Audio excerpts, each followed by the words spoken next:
কি আমাকে কিছু বলতে চাইছেন? হ্যাঁ, ওই মানুষটা আপনার প্রফেসর রিতম কেন এসেছিল? এপিসোডের শুরুতে আমরা দেখতে পাই অভ্র গায়ত্রী পরমাকে বাড়িতে নিয়ে আসে এবং রূপা গিয়ে বলে, আমার মা ফিরে এসেছে, কি মজা, আমার মা ফিরে এসেছে, মা তুমি এসো, বাড়ির ভেতরে এসো। এখন গায়ত্রী বলে, পরমা তুমি একটু দাঁড়াও ওখানে। তখন রূপা বলে, কেন তুমি আমার মাকে বাড়িতে আসতে দেবে না? ওখানেই কেন দাঁড় করাই লাগলো? আবার মাকে ভেতরে আসতে বলো। তখন গায়ত্রী ইন্দিরাকে বড় ডালা এনে বরণ করে ঘরে আনতে বলে। পরবর্তীতে ইন্দিরা বরণ করে পরমাকে ঘরে আনে। কিছুক্ষণ পরে সুদীপা এসে পরমাকে জিজ্ঞেস করে, তোমার শরীর এখন কেমন আছে, এখন সুস্থ বোধ করছো তো? তখন পরমা বলে, হ্যাঁ আমি এখন সুস্থ আছি, তুমি এটা নিয়ে এত চিন্তা করো না। পরক্ষণে গায়ত্রী বলে ওঠে, তুমি যে বড়মাকে বাঁচিয়েছ সেটা আমাদের কেন বললিনি, কেন আমাদেরকে একটাবারও খবর দাওনি? সুদীপা কিছু বলার আগেই সঞ্চারী বলে, শুধু সুদীপা পরমাকে বাঁচায়নি, সুদীপার সাথে আরও একজন সাহায্য করতে এসেছিল। সঞ্চারীর এমন কথা শুনে গায়ত্রী বলে, তুমি কি বলছো এসব? আরেকজনকে সাহায্য করতে এসেছিল, পরিষ্কার করে বলো কি হয়েছে। তখন সঞ্চারী বলে, সুদীপার প্রফেসর। সুদীপা বাইরে গেল, প্রফেসরকে ডেকে আনলো এবং পরমাকে নিয়ে হসপিটালে চলে গেল। কতভাবে লোকটা হেল্প করেছে, ওনারও ধন্যবাদ প্রাপ্য। প্রফেসরের কথা শুনে অংশু বলে, আমরা যেই বাড়িতে নেই আর সেই সুযোগে তুমি বাইরের একটা মানুষকে বাড়িতে ঢুকিয়েছ, কারো পারমিশন নেওয়ার প্রয়োজন মনে করো না? তখন সুদীপা বলে, উনি শুধু আমাকে সাহায্য করার জন্য এসেছিল, তাছাড়া আমি যখন বুঝতে পারলাম বড়মা অসুস্থ তখন আমার একটা গাড়ির খুব প্রয়োজন ছিল, তাই আমি গাড়ি দেখার জন্য রাস্তায় বের হয়েছিলাম। তখনই প্রীতম স্যারকে দেখতে পাই, উনাকে বলার সাথে সাথে উনি আমাকে সাহায্য করার জন্য পরমাকে হসপিটালে নিয়ে আসে। প্রফেসরের জায়গা যদি অন্য কেউ থাকত, সেটা পরিচিত হোক বা অপরিচিত, আমার কাছে তখন পরমাকে বাঁচানোটাই মূল উদ্দেশ্য ছিল। পরবর্তীতে অংশু বলে, তাহলে পুলিশকে খবরটা কে দিল? তুমি ওই প্রফেসরকে দিয়ে পুলিশকে খবর দিয়েছ তাই না? পরক্ষণে রূপা সঞ্চারীকে উদ্দেশ্য করে বলে, এই পাজি মহিলাটা বলেছে, আমি নিজে চোখে দেখেছি এই বাজে মেয়েটা পুলিশকে খবর দিয়েছে।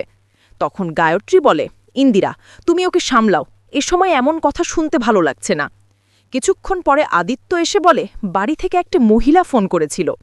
এদিকে অভ্র বলে, পুলিশ আমাদের হসপিটাল থেকে নিয়ে গেল আর তুমি সেখানে দাঁড়িয়ে চুপ করে দেখলে, একটা বারো প্রতিবাদ করলি না।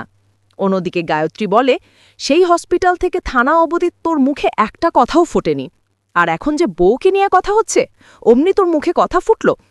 তখন সুদীপা বলে, উনি যেটা করেছে কোনো ভুল করেনি, তাছাড়া উনি যে পোশাক পরে আছে ওনার একটা দায়িত্ব কর্তব্য আছে, সেটা ওনার ইখতিয়ারের বাইরে।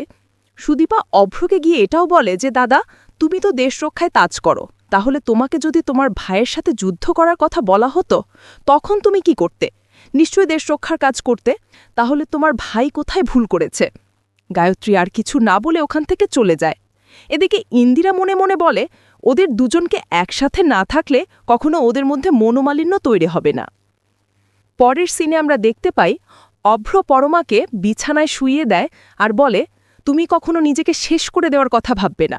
সুদীপা বলেছিল না, জীবন অনেক দামি, আর সেই দামি জীবনে তুমি কখনই শেষ করে দেওয়ার কথা ভাববে না। পরবর্তীতে পরমা বলে, এই জীবন আমার কাছে বিষাক্ত মনে হয়। তখন অভ্র পরমার হাত ধরে বলে, তুমি আমার থেকে যেটা চাইবে আমি তোমাকে সেটাই দিব, বলো আমার থেকে কি চাও তুমি? এই কথা শুনে পরমা আবার জিজ্ঞেস করে, আমি যেটা চাইব তুমি সত্যি সেটা দেবে তো? এরপর পরমা বলে, আমার তোমার থেকে মুক্তি চাই। পরক্ষণে অভ্র পরমার হাত ছেড়ে দিয়ে বলে, এটা তুমি কি বললে? এখানে আমার কি দোষ ছিল, তাহলে আমি কেন কষ্ট পাব? আমি অতীতে কার প্রেমে পড়েছিল, কাকে কথা দিয়েছিল সেটা সে রাখতে পারেনি, তোমাকে যে কথা দিয়েছিল তুমি সেটা রাখতে পারোনি, তাহলে এখানে আমার কি দোষ থাকতে পারে? আমি কেন সারাটা জীবন কষ্ট পাব? অভ্র এটা বলে যে, তুমি এমন কিছু করো না যাতে আমি আমার মাকে সারাটা জীবন জেলে কাটাতে হয়। অন্যদিকে আমরা দেখতে পাই, সুদীপা আদিত্যকে বলে, মা আমাকে ঘরে আসতে বাধ্য করেছে, তাই আমি এখানে এসেছি, আপনি চাইলে আমাকে এখান থেকে চলে যাব। এদিকে আদিত্য সুদীপার প্রফেসর প্রীতম স্যারের কথা মনে করে সুদীপার দিকে তাকিয়ে থাকে। তখন সুদীপা বলে, আপনি এমনভাবে আমার দিকে তাকিয়ে আছেন কেন, কিছু বলবেন? তাছাড়া আপনি পুলিশ হয়ে আমাকে যেভাবে প্রোটেক্ট করছেন, তাই ড্রয়িং রুমে সবাইকে কথাগুলো বলতে বাধ্য হয়েছিলাম। কিছুক্ষণ চুপ করার পর আদিত্য সুদীপাকে বলে, তোমার প্রফেসর এখানে কেন এসেছিল? তখন সুদীপা বলে, আপনি এই কথা বলার জন্য চুপ করে আছেন? আগামী পর্বে আমরা দেখতে পাব সুদীপা চিৎকার করে আদিত্যকে বলে, আমি কার সাথে মিশবো, কার সাথে থাকবো, সেটা নিতান্ত আমার পার্সোনাল ব্যাপার। সেটা আপনাকে আমি কেন বলতে যাব? তাছাড়া আপনি আমার লাইফে কোনো এন্ট্রি নেবেন না।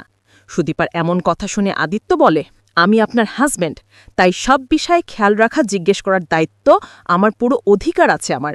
অন্যদিকে কুন্তলা মনে মনে বলে, যেটা আগুনে পড়ে যায়নি, পানিতে ডুবে যায়নি, সেটা আজকে বিশ্বাস অবিশ্বাসের কারণে ভেঙে যাবে। সব কিছু শেষ করে দেব আমি।